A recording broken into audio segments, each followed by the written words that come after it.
first off, I want to say Latino Stand Up 716. It's time to make an impact, and that's what I'm trying to tell everybody. Titi Cafelas is gonna keep trying and working until we keep putting Latinos on the map when it comes to our food, to our culture, to our rhythm, to our style, to our flavor.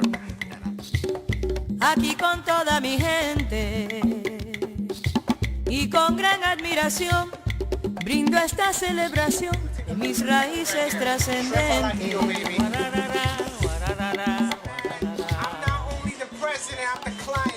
Yo te traigo un guaguancó para que nunca te olvides.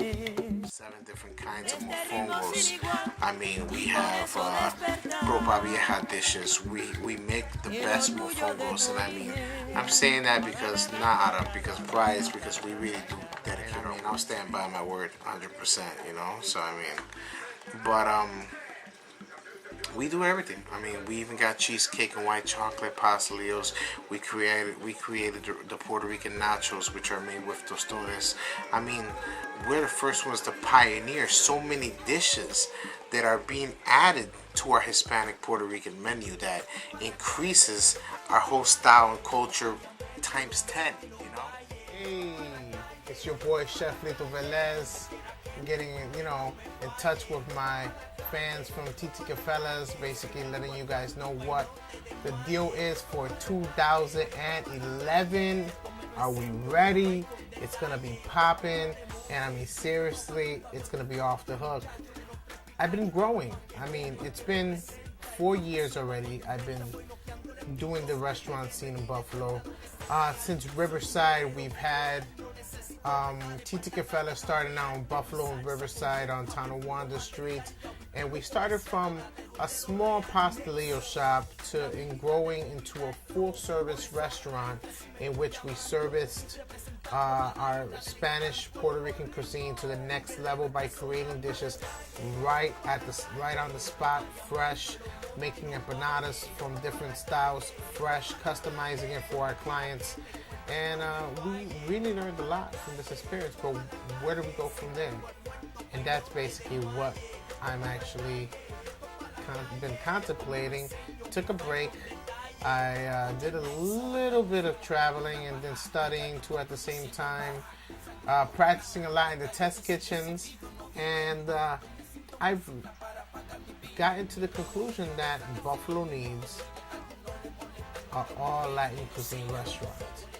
So we've gone from empanadas to full-service Cuban and Puerto Rican cuisine.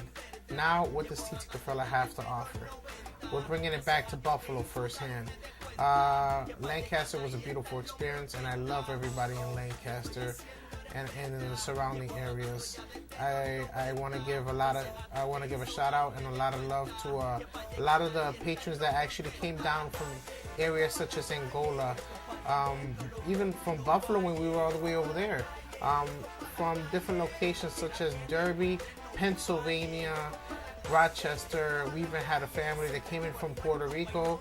They came in down to try us out. A family from New York City that came down that heard about us. So we are very proud to carry the name of Titi Cafelas and to represent it to you guys. And we are very proud to have the best patrons and fans ever when it comes to our food and to our cuisine. And we love you guys a lot because without you guys, who would we express our food with, you know? So, I mean, who would we cook for? So, yeah, I think next level of Titi Cafelas is going to be in Buffalo. We're bringing it back here because we're going to show everybody in the Latin cuisine area here what real Latin food is all about. My explanation to this is basically, it's time Latins, our Latin people, hispanos como somos nosotros, to come up in the world as far as bringing a new technique to Latin flavor, bringing sophistication. A lot of people think our Latin food is basically just generic food, that is something that is not sophisticated. Well, it's because a lot of people don't take time to cook it here in the west side of Buffalo. They don't really make any of the Spanish and Caribbean dishes that we actually make. Jibarito sandwiches. I mean, they really have simplified what it is to eat Spanish food, in which what that does is that it shows people, other people, that Spanish cuisine is not sophisticated. Spanish cuisine is not up there with Italian and with French cuisine, in which basically that's not the way it should be. I mean, Latin cuisine is basically just as well sophisticated as any other art form of cooking. Puerto Rico has been one of the center of spices for over the whole world. It exported spices to other countries in which don't have these spices, and basically we are just like a center of flavor. What I want to do is I want to bring sophistication. I want to bring dishes to this city which people will be proud of, where basically Latin food can at least stand out for once and can bring its name to its rightful place. So basically, here we are. Buffalo, it's time to put your hands up, and it's time to be ready for Titi Cafelas. So once again,